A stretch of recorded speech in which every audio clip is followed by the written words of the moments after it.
আলোচনায় অংশগ্রহণ করবেন right honourable member mister Andalib Rahman. You are given 10 minutes time initially. Thank you. আপনাকে ধন্যবাদ মাননীয় স্পিকার। বিসমিল্লাহির রহমানির রহিম। আসসালামু আলাইকুম। মাননীয় স্পিকার, আমি গত সপ্তাহে লক্ষ্য করলাম আমাদের মাননীয় প্রতিমন্ত্রী বিদ্যুতের সংকট নিয়ে কথা বলার সময় আমাদের অমিত সাহেব একটা জায়গায় একটা ওয়ার্ড ইউজ করলো, ফ্যাসিস্টের অব্যবস্থাপনা। আমি মনে করি এটা অনেক সফট এবং মাইল্ড একটা ওয়ার্ড ব্যবহার করা হয়েছে। আওয়ামী লীগ আমলে কোনো অব্যবস্থা হয় নাই বিদ্যুৎ খাতে।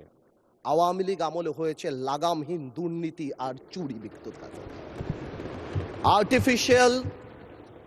আর্টিফিশিয়াল ক্রাইসিস ক্রিয়েট করা হয়েছে মাননীয় স্পিকার। গ্যাস উত্তোলন করা হয় নাই বাপেক্স দিয়ে, ফেয়ার করা হয়েছে তৌফিক এলাহি সাহেবকে দিয়ে, যেটা ছিল সম্পূর্ণ একটা ব্লাফ। তারপর কুইক রেন্টাল দিয়ে কুইক ডিস্ট্রয় করা দিয়ে হয়েছিল এই দেশকে, এবং সেই বোঝা আমরা এখনো বয়ে বেড়াচ্ছি। আমি এই কথাটা সম্মানের সাথে এই জন্য বলি, না আমি কয়েকদিন ধরে আই ওয়াজ ওয়ান্ডারিং যে কেন তরুণ সমাজরা বারবার শুধু জুলাইতে এই 36 দিনের কথাই বলে। দেন আই রিয়েলাইজড যে আমরা 2008 থেকে গত 17 বছরের আওয়ামী লীগের অত্যাচারের কথা তাদের সাথে কানেক্ট করতে পারি নাই। আমার সামনে বসা মাননীয় সংসদ সদস্য আমার ভাই নাহিদ, হাসনাত, দে আর অনলি 28 years of age। 18 বছর আগে তাদের 10 বছর বয়স ছিল। তারা শেয়ার মার্কেটের দরবেশের অত্যাচারে 30 লক্ষ লোকের ফকির হয়ে যাওয়ার কথা জানে না, জানলেও সেটা ফিল করে না। বিডিআর পিলখানার কথা ফিল করে না, হয়তো জানে। তারা হেফাজতের সময় আলেম ওলামাদের রাস্তায় কান ধরে উঠায়া বসার সেই অপমানের কথা ফিল করে না। We couldn't connect to them. তারা হয়তো শুনেছে, তারা জানে না এই পার্লামেন্টকে কিভাবে নষ্ট করা হয়েছিল। ইয়াবাবদি, who is a Pablo Escobar, সবচেয়ে বড় ড্রাগ লর্ড এই দেশের, তাকে এখানে বসানো হয়েছিল। মমতাজকে বসানো হয়েছিল। তৎকালীন রাষ্ট্রপ্রধানকে এখানে বসে হজরত উমরের সাথে তুলনা করা দেওয়া হয়েছিল। প্লিজ, হজরত উমরের সাথে তুলনা করে দেওয়া হয়েছিল। এখানে বসে তৎকালীন রাষ্ট্রপ্রধানকে হজরত উপাধি দেওয়া হয়েছিল, পীর আউলিয়া দেওয়া হয়েছিল। আপনি এখানে বসা, যদি মেজর হাফিজ সাহেব থাকতো আমি বলতাম 2009 সালে আমি ওনার বাই ইলেকশন করতে গিয়েছিলাম, ধানের শীষের ভোট দেওয়ার জন্য এক কর্মীর বুড়া আঙ্গুল কেটে দেওয়া হয়েছিল। এই জিনিসগুলি আমরা কানেক্ট করতে পারি না, আমরা ইয়াং জেনারেশনকে পৌঁছাতে পারি না। তাহলে তারা রিয়েলাইজ করতো এরকম 36 দিনের জুলাইয়ের ছোট ছোট জুলাই আমরা 17 বছর উপলব্ধি করেছি। মাননীয় স্পিকার গেল সংসদের কথা, জুডিশিয়ারির কথা ইম্যাজিন করেন। আর্স্কিন মেয়র পার্লামেন্টারি প্রসিডিংসে বলা আছে জুডিশিয়ারি নিয়ে আমাদের কথা বলা উচিত না, বাট আমার বলতে হচ্ছে একটা দেশ থেকে চিফ জাস্টিস ভেঙে চলে গিয়েছে। কি পরিমাণ ইন্টিমিডেশন, কি পরিমাণ প্রিজুডিশিয়াল এফেক্ট, সেটা আর অন্যান্য হাইকোর্টের জাস্টিস রূপে পড়া হয়। আমার দেশ নেত্রী খালেদা জিয়ার বিচারের রায় গণভবনের বারান্দায় বসে লেখা হয়েছে, যেখানে লক্ষ কোটি টাকা এক একটা মন্ত্রী 700 বাড়ির মালিক ডুবাইতে হয়েছে। আজকে মাননীয় প্রধানমন্ত্রী বসা, উনার রায়ও হয়তো গণভবনের কোনো করিডোর থেকে রাখা হয়েছিল। জুডিশিয়ারিকে এভাবে ধ্বংস করে দেওয়া হয়েছে। ব্যুরোক্রেসি, তিতাসে নাকি কেজিতে করে টাকা খেত। ওয়াসার এমডিকে সরানোর জন্য হাইকোর্টে রিট করা হয়েছে, থাকসিন কি নাম তার। একটা বিসিএস পরীক্ষাতে বঙ্গবন্ধু শেখ মুজিবুর রহমানের ছবির পিছে যদি জাতির জনক না বলা হয়, তাহলে সেই পরীক্ষায় পাশ করানো হয় নাই। এরপরও ডিএনএ টেস্ট করে 15 লাখ টাকা ঘুষ নিয়ে তারপর বিসিএস এ চাকরি দেওয়া হয়েছে। এটা তো গেল শুধু এই সংবাদ মাধ্যম, চ্যানেল 1, দিগন্ত, ইসলামিক টিভি। পত্রিকার মালিকরা রাত্রে ঘুমাতে পারতো না। সামাজিক যোগাযোগ মাধ্যমে আমরা একটা ফেসবুকে স্ট্যাটাস লিখে 10 বার সেটা ডিলিট করতাম, চিন্তা করতাম এই বুঝি আইসিটি আমাদের ধরল কিনা। ব্যবসায়ীদের কথা বলেন, বাংলাদেশের ব্যবসায়ীরা সব দলের সাথে সম্পর্ক থাকবে, ঠিক আছে, কিন্তু কিছু ব্যবসায়ী ভয়ে চলে গিয়েছে। আমরা এও শুনেছি বড় বড় ব্যবসায়ীরা তৎকালীন সরকার প্রধানকে মা, আম্মু বলে সম্বোধন করেছে, কেউ কবিতা বলেছে তুমি আমার প্রথম, তুমি আমার দ্বিতীয়। আপনারা শুনেন নাই?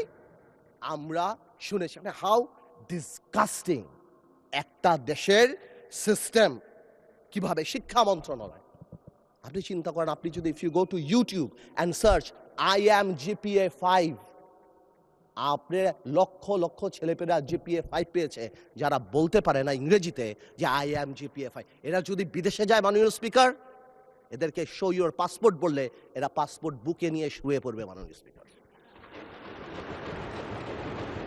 আমি এই কথাগুলি কেন বললাম মাননীয় স্পিকার? আমি এই কথাগুলি এই জন্য বললাম, সিস্টেমেটিক্যালি এই দেশকে এমনভাবে নষ্ট করা হয়েছে। এক, the young generation must realise যেটা আমাদের দোষ। We couldn't connect to them, we couldn't connect to the Gen Z generation and tell them what atrocity been going on. আমরা কি ট্রমার মধ্যে থেকে 17 বছর গিয়েছি। আরেকটা রিজন বোঝা দরকার যে মাননীয় প্রধানমন্ত্রী তারেক রহমান সাহেব বাংলাদেশের ইতিহাসের সবচেয়ে খারাপ সময় বাংলাদেশের দায়িত্ব নিয়েছে। বাংলাদেশের প্রধানমন্ত্রী তারেক রহমান সাহেব যখন গণতন্ত্র ক্ষতবিক্ষত, তখন বাংলাদেশের দায়িত্ব নিয়েছে, যখন the whole country system is completely corrupted. এখন প্রশ্ন হলো, আমরা চাই যাতে আমরা এটা ঠিক করি, বাট এই ঠিক করার জন্য সবচেয়ে বড় ভূমিকা আমাদের। আর when I say আমাদের, উই ইনক্লুড বিরোধী দল। কিন্তু আমি বিরোধী দলের একটা জিনিস আমি এটা বুঝি না, ওনারা আমাদেরকে ভালোই বাসে না, আমরা এত চেষ্টা করি, ওনারা বলে না, আমি বলে না মাননীয় স্পিকার, বলে না তুম হামসে মোহাব্বত করো হাম বেওয়াফা নেহি করেঙ্গে। মানে বলে উর্দুতে বললাম যাতে বুঝতে সুবিধা হয়। উর্দু বই দেখছি একটা, আমি একটা উর্দু বই দেখছি, ওই যে পিছিয়ে উর্দু বই একটা, একটু হ্যাঁ। আর আপনাদের সাথে কমিউনিকেট করতে, এনিওয়েজ আমি আপনাকে কল করি, will talk about it later.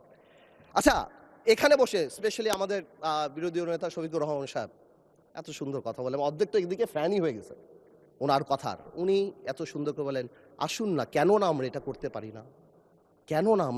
পারি না, মাননীয় স্পিকার, বিএনপি ফ্যাসিবাদীর রাস্তা ধরে হাঁটা শুরু করছে শফিকুর রহমান। বিড়ালের মতো বাঁচতে চাই না, সিংহের মতো বাঁচতে চাই। মানুষ আশরাফুল মাখলুকাত আল্লাহ বানাইছে, আমরা সিংহ বিড়াল হয়ে যাচ্ছি। সংস্কার পিছিয়ে গেল, অভ্যুত্থানের প্রস্তুতি হবে। জিয়া পরিবার থেকে মানুষকে মুক্ত করার ঘোষণা।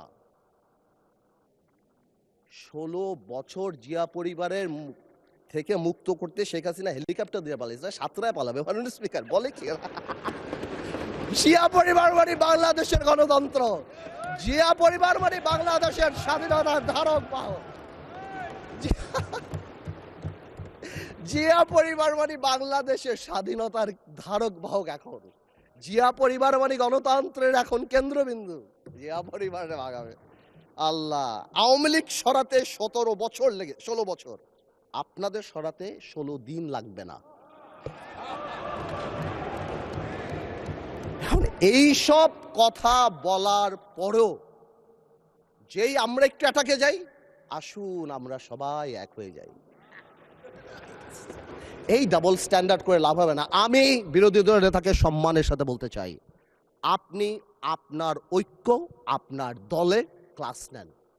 আপনি বুঝান that he who comes in equity must come with clean hands. আপনি একবার এক কথা বলবেন রাজপথে, গণঅভ্যুত্থান ডাক দিবেন।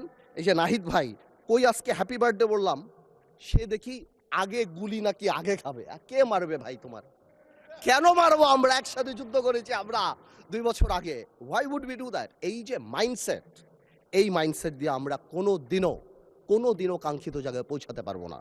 একটু আগে সালাউদ্দিন ভাই তাকায়, একটু আগে আমাদের মাননীয় আমার তো ভয় লাগে ওনারে, একটু আগে আমাদের স্বরাষ্ট্রমন্ত্রী সাহেব উনি বলে গেল জাতি বিভক্ত করা যাবে না। তো জাতি বিভক্ত না করলে মুক্তিযুদ্ধের ইতিহাস কিভাবে শিখাবো? হাওয়ার সাথে যুদ্ধ করছে মুক্তি বাহিনী। জাতি বিভক্ত করা যাবে না, বাংলাদেশকে হিন্দু মুসলমানে ভাগ করা যাবে না, আমেরিকা রাশিয়া ভাগ করা যাবে না। কিন্তু মুক্তিযুদ্ধের ইতিহাস যখন বলতে হবে, তখন আমি কার সাথে? আমি হাওয়ার সাথে যুদ্ধ করছি? আমরা রাজাকারের সাথে যুদ্ধ করছি এবং তাই আমরা এখানে আসছি। আল্লাহ, আজকে তো শেষ। এইবার বলতে চাই, এই তো অনেক কথাটা তো বললাম। আমি মনে করি এখন আমরা আমরা এটাকে চেঞ্জ করব কিভাবে? How Time is extended for another 8 minutes for you. আমি আর আপনি কলিগ মাননীয় স্পিকার, একসাথে একসাথে পড়াইছি, একসাথে কত কফি খাওয়াইছি আপনারে। এই জন্যই তো 8 মিনিট দিলাম extra. Anyways, thank you, man. It's much obliged. First, we need to change the political culture. We have seen that our honorable Prime Minister started that.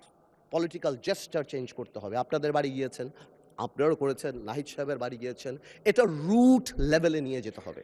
আমাদের গ্রামাঞ্চলে যেখানেই আমরা যাই সেখানে এই পলিটিক্যাল কালচার নিয়ে যেতে হবে। Second, foundation of politics. জেনারেশনকে আমরা যে যার মতো ইতিহাস শিখিয়েছি, এই একটা জায়গায় আমাদের আসতে হবে। আমাদের সরোয়ার্দী সাহেব থেকে আরম্ভ করে, ভাসানী সাহেব থেকে আরম্ভ করে, শেরেবাংলা একে ফুলজক সাহেব থেকে আরম্ভ করে বীর শ্রেষ্ঠ, যেটা আমরা অলরেডি দেখতে পাচ্ছি, and thanks to the prime minister, because আমরা সব জায়গায় দেখতে পাচ্ছি এই রেকগনিশনগুলি জেনুইনলি সামনের দিকে নিয়ে যেতে হবে। আনফর্চুনেটলি আজকে আমরা আমাদের ইয়াং জেনারেশনরা, আপনি জিজ্ঞেস করেন কয়জন 7টা বীরশ্রেষ্ঠর নাম জানে, অথচ অনেক আনইম্পর্টেন্ট লোকদের নাম জানে, অনেক আনইম্পর্টেন্ট সেলিব্রিটিদের নাম জানে। তাদেরকে রিয়েলাইজ করতে হবে এই সব লোকেরা সেলিব্রিটি না, দেশের জন্য যারা জীবন দিয়েছে, they are the true celebrity of the country.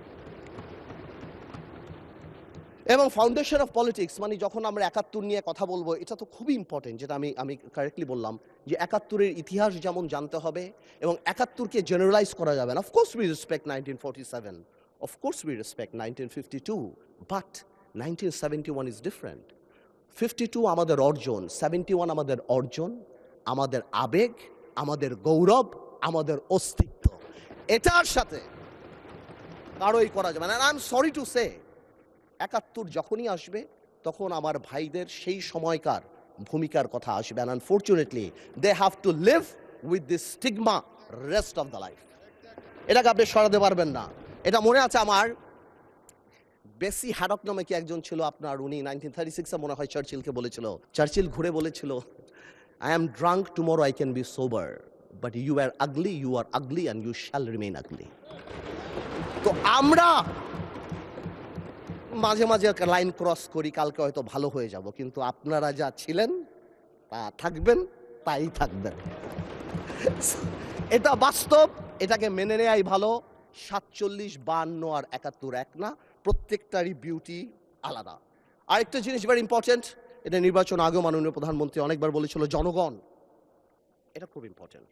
We have realise this time যে আমাদের কর্মী কত এক একটা এলাকায়, 10,000, 15,000, 20,000, কিন্তু জনগণ 4 lakh, 4.5 lakh vote. Something is wrong, half of the people are not voting, something is wrong, we couldn't connect, আমরা তাদের আনতে পারছি না। সুতরাং আমি মনে করি আগামীতে আমাদের সবারই জনগণ ভিত্তিক সংগঠন করা উচিত।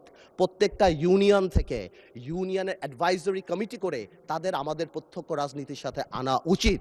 এবং যদি সম্ভব হয়, এটা আমার তরফ থেকে শুধু, আপার হাউস হচ্ছে, আমাদের সবচেয়ে বেশি ফরেন কারেন্সি আসে গার্মেন্টস থেকে, বিদেশি থেকে, সেখান থেকেও গার্মেন্টসের বোনদেরকে যদি কোনোভাবে আপার হাউসে রাখা যায়, সো দ্যাট তাদের কথা আমরা শুনতে পারি, অথবা প্রবাসী কথায় যদি 2-1 জন রাখা হয়, আমার মনে হয় ডিরেক্টলি তাদের সাথে আমাদের কানেক্টিভিটিটা হবে। It is just my opinion, আমার বলার জন্য। আরেকটা জিনিস আছে, এটা আরেকটা ইম্পর্টেন্ট জিনিস, সময় তো চলে যাচ্ছে, বেশি সময় নেওয়া যাবে না আর। সামাজিক লিডারশিপ ইজ ভেরি ইম্পর্টেন্ট। সমাজ এখন সাংঘাতিকভাবে বিভক্ত। আপনি ভোট নিতে যাবেন, কোনো বাড়িতে ঢুকবেন, বাবা সারাদিন নামাজ পড়ছেন, অথবা বাবা সারাদিন কাজ করছেন, তার ওয়াইফ সারাদিন নামাজ পড়ছেন, ছেলে একটা টিকটক করে, মেয়ে একটা কোরিয়ান অ্যাক্টর হতে চায়।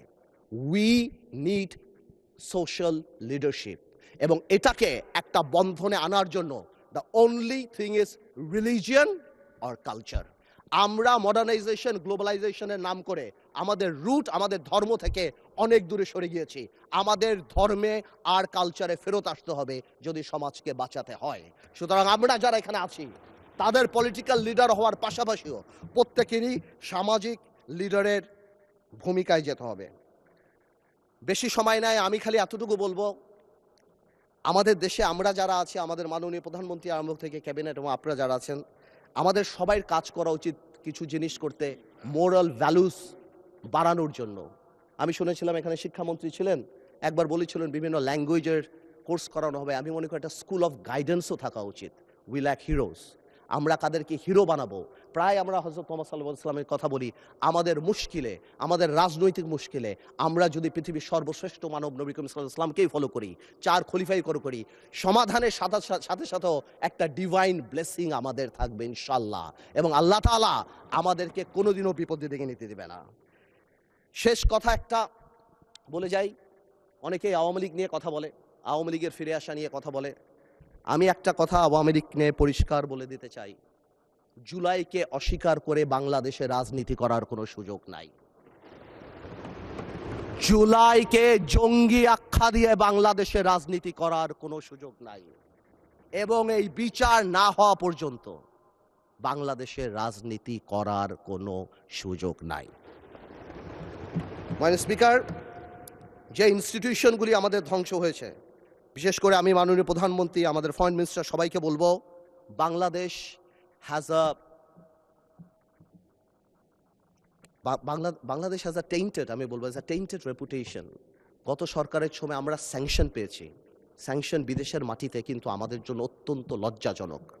আমি আমার তরফ থেকে বলবো, এই র্যাবের প্রতি স্যাংশন, অর্থনৈতিকভাবে যেই জিনিসগুলি হয়েছে, যেভাবে আল জাজিরাতে আমাদের রেপুটেশন, আমাদের ব্যাংক লুট থেকে আরম্ভ করে and all Sheikh Hasina's man, এবং তারপর যেভাবে একটা মন্ত্রীর 700 বাড়ি, আমার মনে হয় এই জিনিসগুলিকে আমাদের রিকাভার করার জন্য আমাদের এনাফ কাজ করা উচিত। এবং যদি সম্ভব হয় মাননীয় স্পিকার, একটা ইকোনমিক ট্রিজন আইন পাশ করা উচিত, যে ভবিষ্যতে যাদের কর্মকাণ্ডের জন্য বিশ্ব পরিমণ্ডলে বাংলাদেশের অর্থনৈতিক রেপুটেশন নষ্ট হয়, তারা জানি দেশদ্রোহী হিসাবে বিবেচিত হয়। আমি 1 মিনিট আগেই ছেড়ে দিলাম মাননীয় স্পিকার, আপনাকে অনেক অনেক ধন্যবাদ।